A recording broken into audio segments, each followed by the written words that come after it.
Hello friends, in today's video, I'll show you how to enable auto brightness on your iPhone 16e.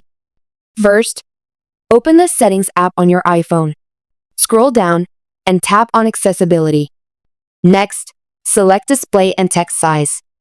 Scroll down and you'll find the auto brightness toggle. Make sure it's turned on. It automatically adjusts your screen brightness based on your surroundings, helping you save battery and reduce eye strain. In addition, refer to my separate tutorial in the video description on reducing your iPhone's brightness even more than usual, or fixing brightness dimming issues on your iPhone. That's it. Your iPhone 16 will automatically adjust brightness for the best viewing experience.